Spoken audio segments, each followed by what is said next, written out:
Finance Minister Enoch Godongwana is expected to table a medium-term budget policy statement this afternoon. The budget is expected to accommodate a 3% increase in public wages. This amid an impasse between public servants and government over wages. Acting Minister for Public Service and Administration, Thulas Nxesi, has given the go-ahead for the 3% wage increase, pouring cold water on plans by public service unions to go on strike. Several unions, including COSATU and the PSA, have slammed this, declaring a dispute this week with a threat to strike following another collapse in wage negotiations. They are calling for an up to 10% wage increase across the board.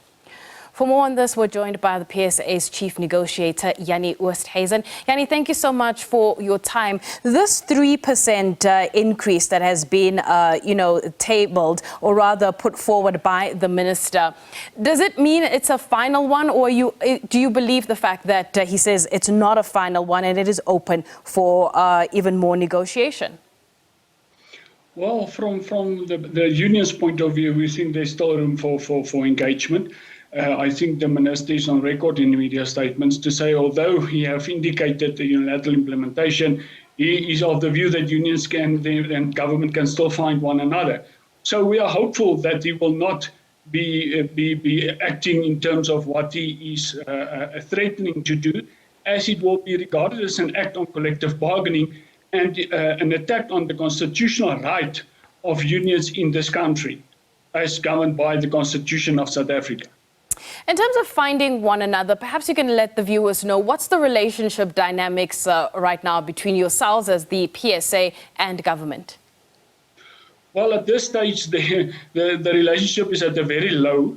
The reason, therefore, is we have tried everything in our best to get closer to one another and trying to convince the employer to just come up with a revised offer in order for us to consider, and maybe we would be able to find one another. But instead of that, the government has come with this arrogance in threatening to unilaterally implement. We do not think that's in the spirit of sound labour relations as enshrined in the Labour Relations Act nor the Constitution. And there's a duty on our government to ensure that sound labour relations reign in this country. But with the current moment and the current stage and the relationship breakdown with government at this stage at the level of the Bargaining Council, we cannot see that we are going to find one another or resolve the matter without going into industrial action. And we want to send a stern warning to government not to underestimate the power of unity amongst labour. Is there a percentage that would be acceptable if we had to talk about a compromising situation here between 3 and the 10%?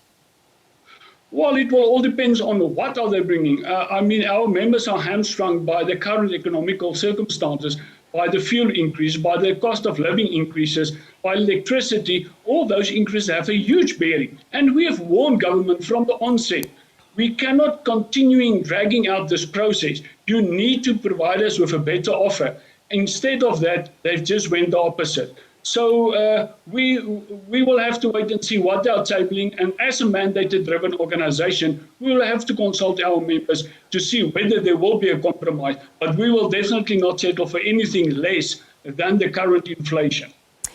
We have the finance minister set to deliver the MTBPS in a few moments. What happens between now and, say, the next few days or so? I was going to ask you on that question, but unfortunately, we're going to have to go back to Cape Town. We do see the minister getting ready to deliver that MTBPS. Thank you so much. That is, of course, Jannie, who is the chief negotiator for the PSA, giving us his perspective.